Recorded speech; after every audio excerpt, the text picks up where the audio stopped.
Всем приветики! Сегодня біз радужное сердечко жасаймыз. Ол үшін бізге акриловый пудра керек, неше түрлісі.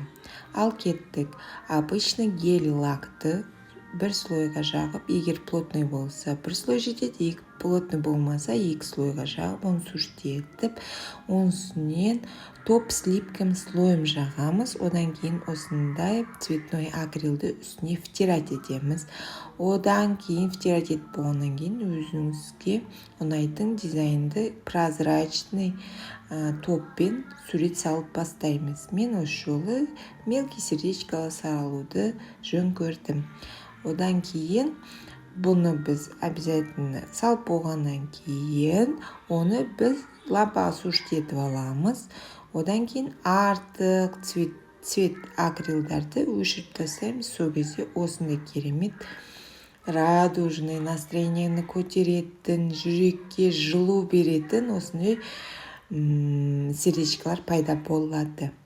Екінші вариант тура сол методпен основасы, только осы жолы мен жүрекшені тура ортасына дәуірек қылырып салдым. Сол кезде бұл дизайнның эффектісі больше көрінеді деп ойладым. Сол себептен сөйтіп істедім.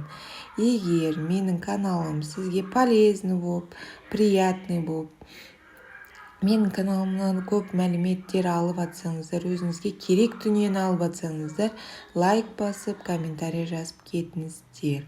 Подписка жасауды ұмытпаңыздар, свежий дизайндарды өткізіп алмайсыздар. Егер өзіңізге ұнайтын, бірақ біле алмай жүрген дизайндарыңыз болса, оны комментарийға жазыңыздар. Мен келесі видеоны постараюсь соны снимать етуге.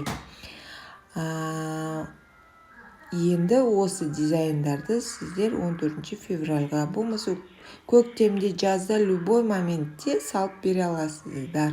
Бұл дизайнды жасаған клиенттеріңіз өте довольны болып шығады, өйткені бұл креативный, необычный дизайндардың бірі.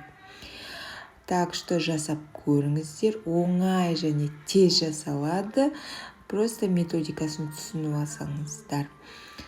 Так, сол сіздерге полезный болған үшін өте қуаныштымын. До скорых встреч. Пока. Лайк басуды ұмытпаңыздар.